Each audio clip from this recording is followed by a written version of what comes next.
ማሳየታቸው። ስድስተኛ 1400 1500 2000 ዓመት ሙሉ መጽሐፍ ቅዱስ ተጽፎ እስኪያልቅ ሂንዱይዝም መጽሐፍ፣ ቡዲዝም መጽሐፍ ያ ሁሉ ሲጻፍ ያላስተማሯቸውን ትምህርቶች በ23 ዓመታት ብቻ ከሽንት ቤት አጠቃቀም፣ ከእንቅልፍ አነሳስ፣ ከጥርስ አፋፋቅ ጀምሮ እስከ መለኮታዊው ማንነትና ምንነት ድረስ እስከ ላይ ድረስ ግልጽ ያሉ ነገሮችን በ23 ዓመታት ብቻ ስላስተማሩ በ23 ዓመታት ብቻ ይሄ ተአምር ነው። በነገራችን ላይ የትም ሃይማኖት አታገኙትም። ሽንት ቤት አጠቃቀምና ጥርስ አፋፋቅ ታምረኛው ነብያቸው እንዴት እንዳስተማረ እንመልከት። 38:60 ቡሃሪ ላይ እንዲህ ይላል፣ The prophet said, bring me stone in order to clean my private parts.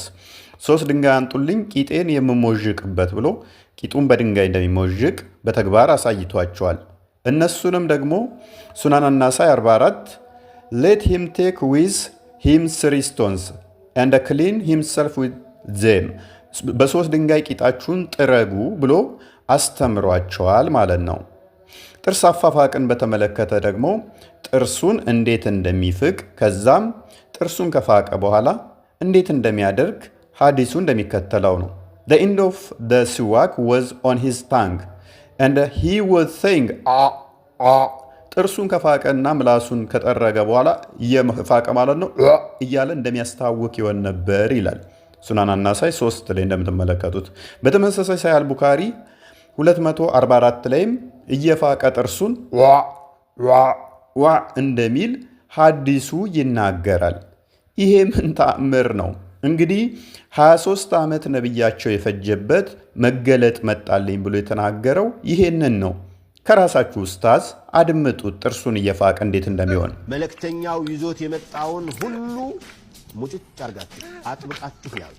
ሙጭጭ አርጋችሁ አጥብቃችሁ ያዙ። መልእክተኛውን የታዘዘ ሰው ልክ አላህን ሱብሓነሁ ወተዓላ እንደታዘዘ ነው ይላል።